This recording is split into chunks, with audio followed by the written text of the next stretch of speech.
Welcome back to another episode of Beyond the Naked Eye. I'm your host, Brian Correa, and joining with me today is a very different guest. It is OnlyFans model, Kate Hazel. Kate, how are you? Good. How are you? I'm doing good.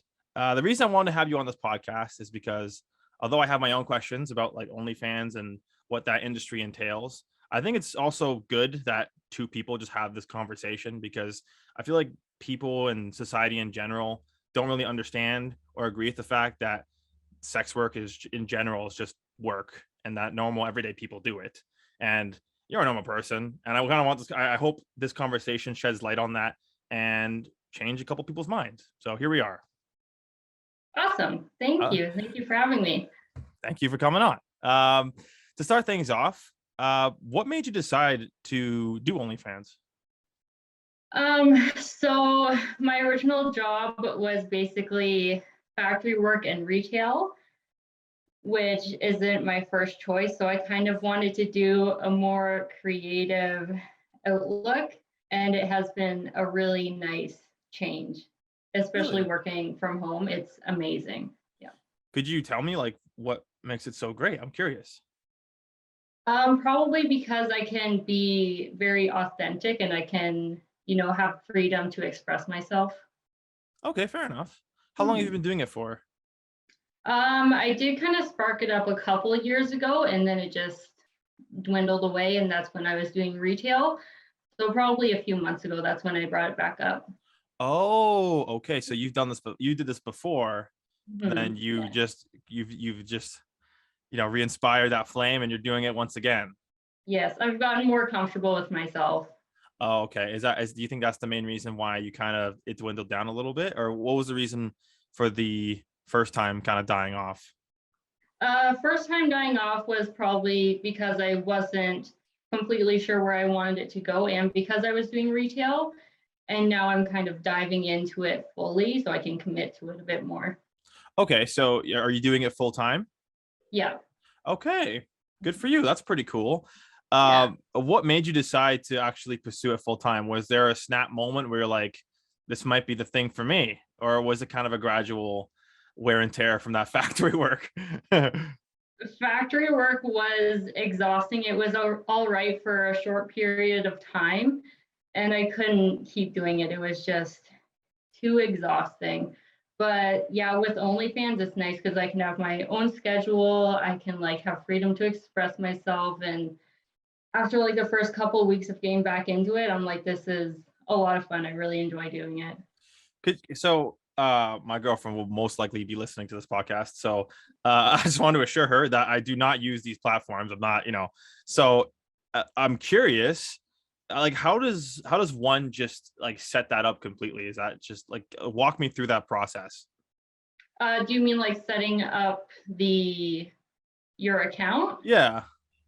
So it is basically just an online profile, and you have to be very specific about who you are because it's a lot of your personal identity is going online.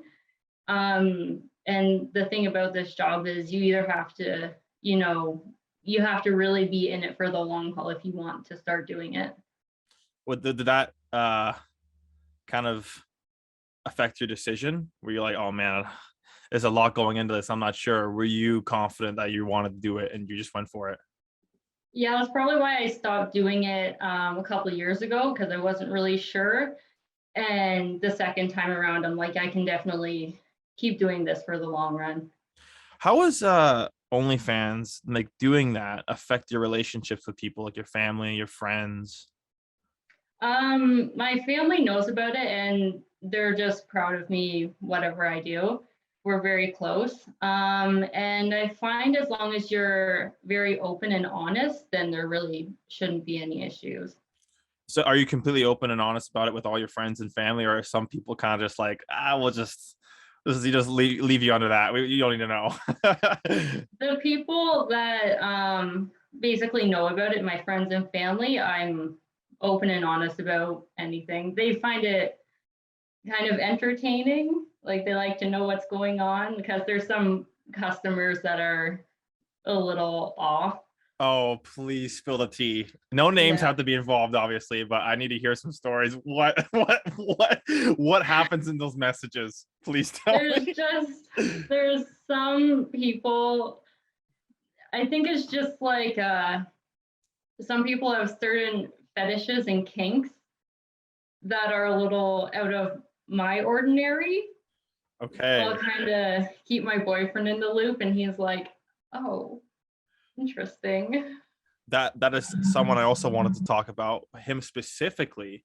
How Mhm. has you been doing OnlyFans have impacted your relationship with him?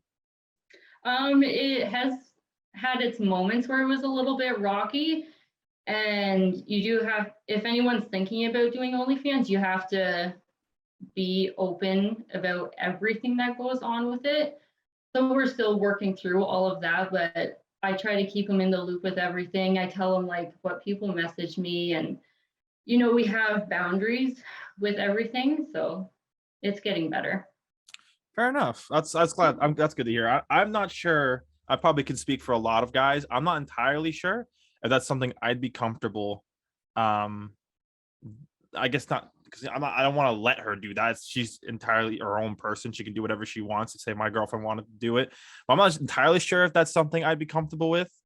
To any guys listening who might also be in that same position, like maybe say their girlfriend wants to pursue it or their partner say wants to pursue it, what would you say to convince that person that maybe it's a good idea for that person to pursue that? To convince their significant other that they are okay with them doing it. Yeah. Um, as long as you're very confident in each other in your relationship, there shouldn't be any issues. Like, you have to be confident in each other and in yourself for them to be able to do it. Okay. Okay. Fair Mhm. enough. I respect that. Do you think like your relationship with your boyfriend has like gotten deeper or evolved since you've been doing OnlyFans? Like, I feel like that's one of those things where it's like it'll either get better or it'll get worse. There's no in between. We've had our issues that we've had to work through, but we have evolved deeper since I've started doing it.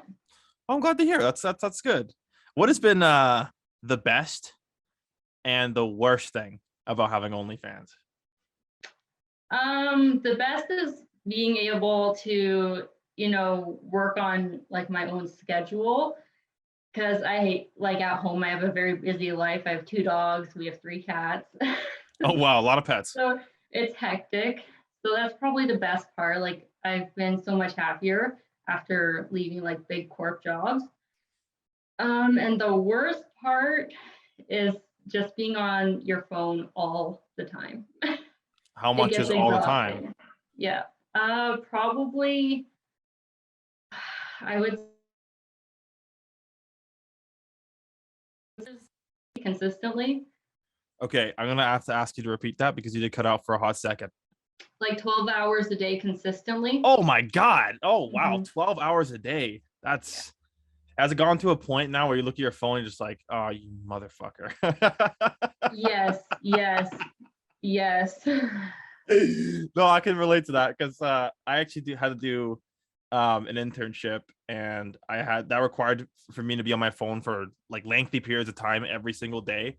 And it just got to a point where and I had to use social media. So it just got to a point where every time I went on social media, something just drained me. I'm like, oh Yeah. my God, I can't, Yeah. I don't know if I can keep doing this every day. Do you feel the same way? Yeah, usually Saturdays or Sundays I try to take it a little bit easier.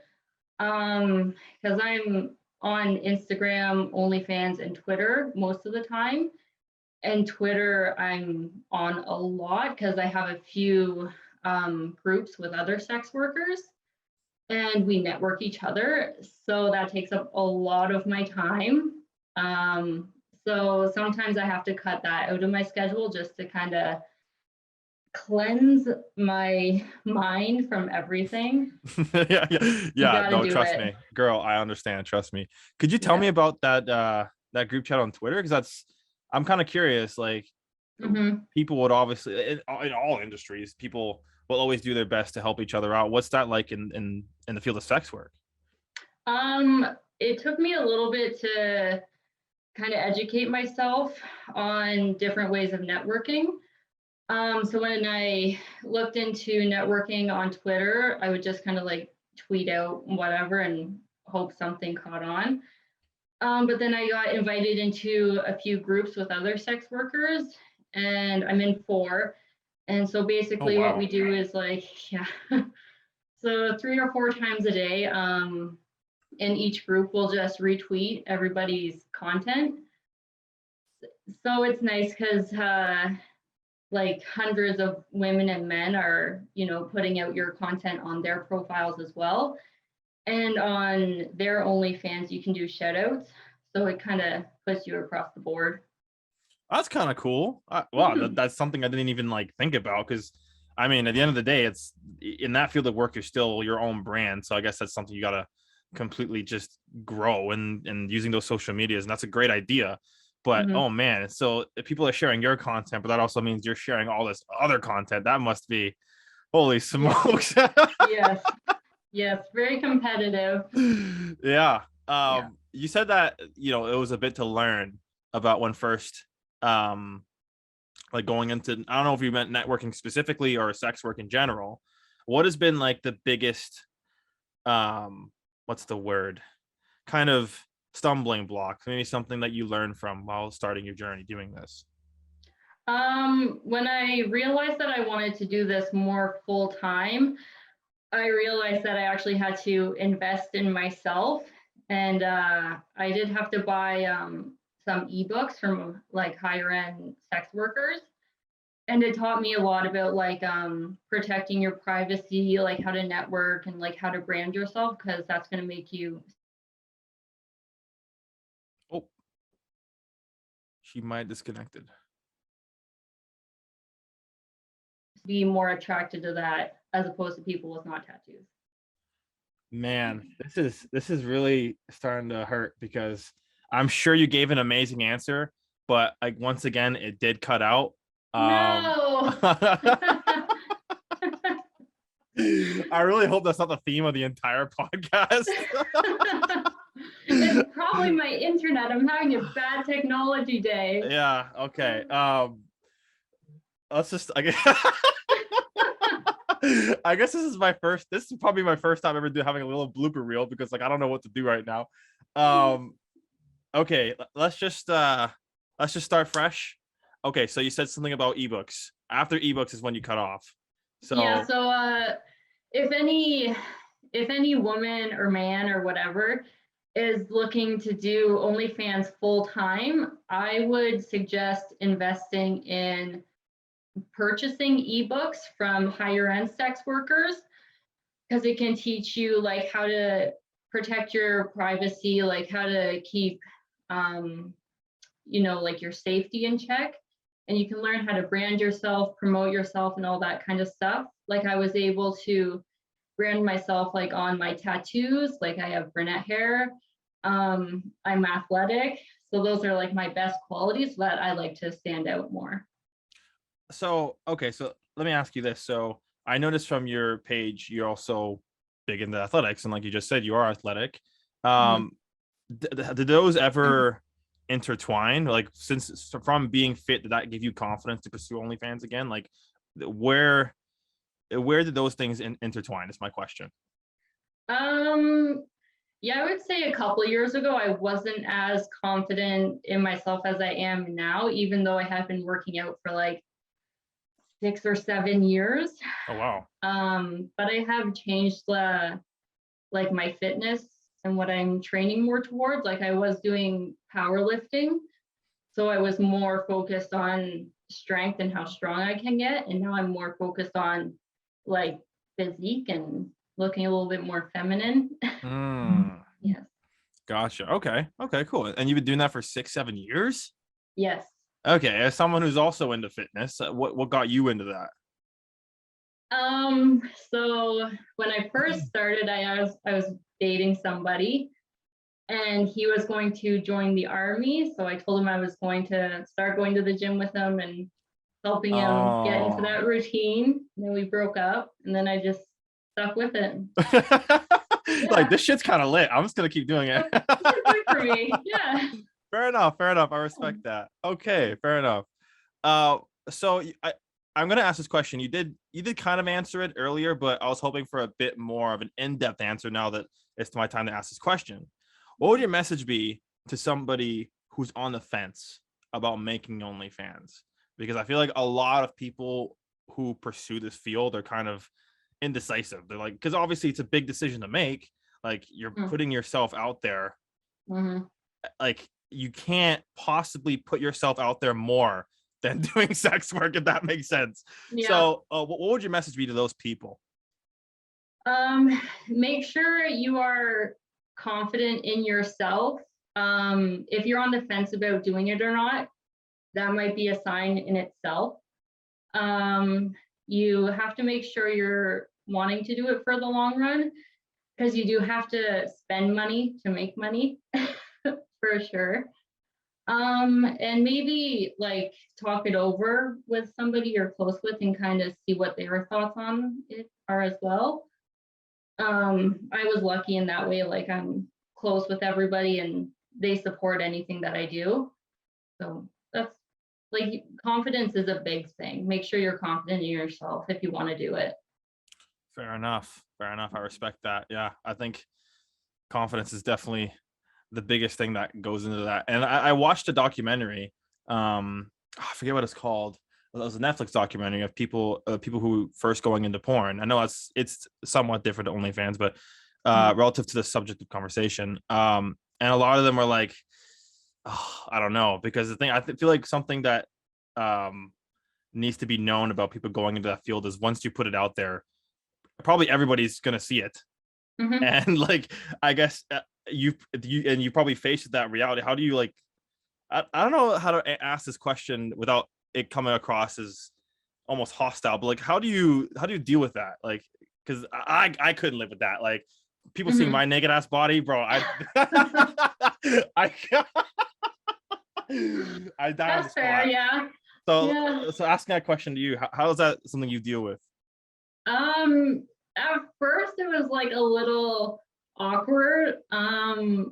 Because with your account, like you can't see like who the people like are subscribing from. Like you can't see if they're from Instagram, from Twitter. You can't see anything. And Hmm. people usually change their names. So as soon as I would get a subscriber, I'm like, oh, am I gonna see them in like the gym? Like Oh where am I gonna see man. them next? So it took a little bit of getting used to, and now I'm just kind of like, whatever, it's Has fine. that happened before? Like, has someone just encountered you in public? Like, oh, I know you. It's like, oh shit.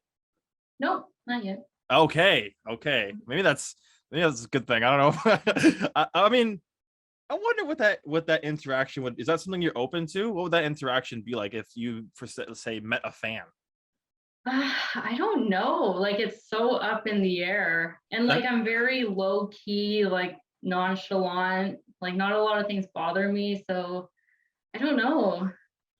yeah, I don't know either. I feel like that's because it's a different interaction. I mean, like Mhm. if you're like I don't know, a singer, maybe that'd be like, oh, I love your music. Let's take a picture.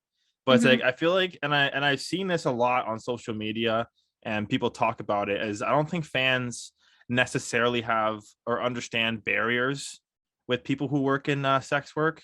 Like Mhm. I've seen a lot of weird things that fans would do to like porn stars per se. Mhm. Um, so yeah, is that something you ever worry about?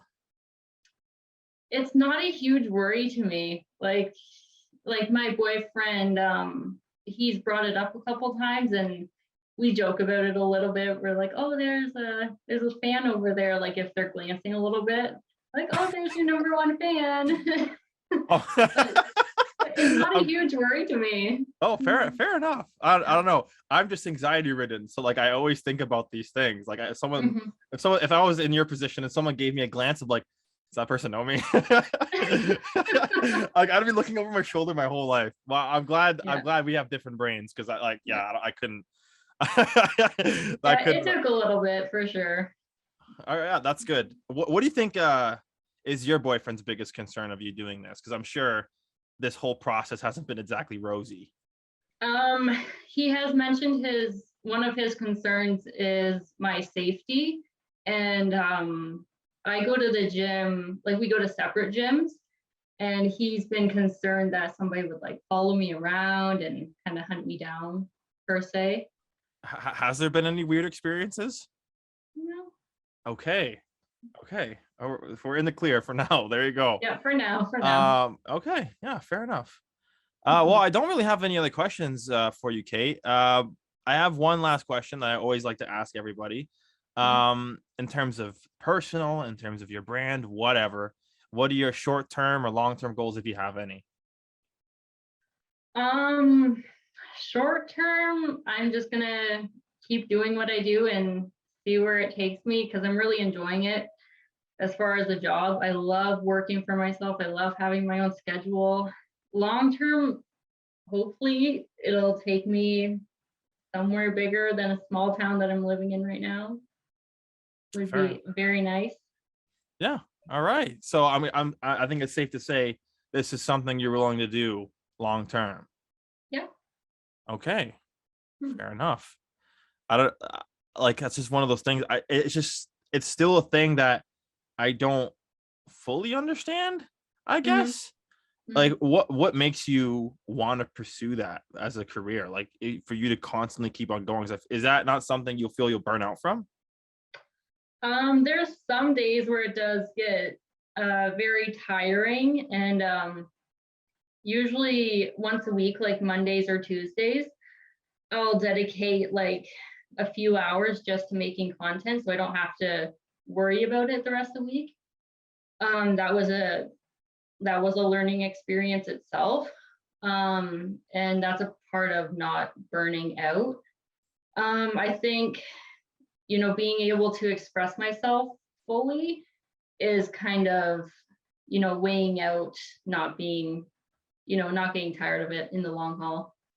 So, what is your objective with what you have right now? Is it to grow this like your fan base on OnlyFans specifically? Do you want to grow a fan base on OnlyFans and then maybe generate it towards something else like Twitch streaming or something?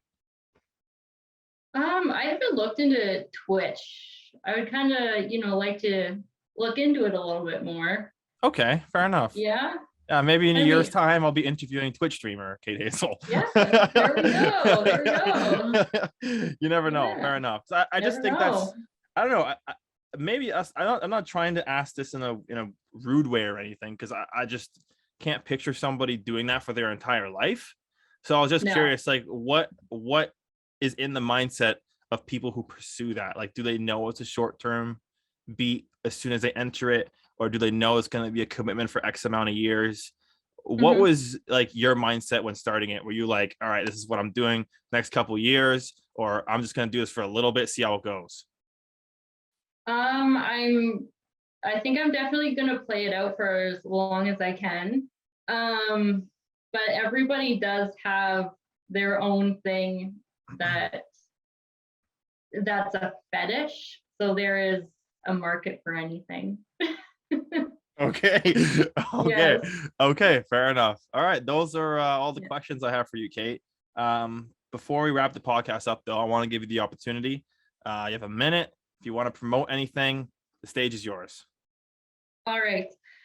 My name is Kate Hazel. You can find me on OnlyFans at Kate Hazel or Instagram at _KK Hazel. Those are my main social networking sites.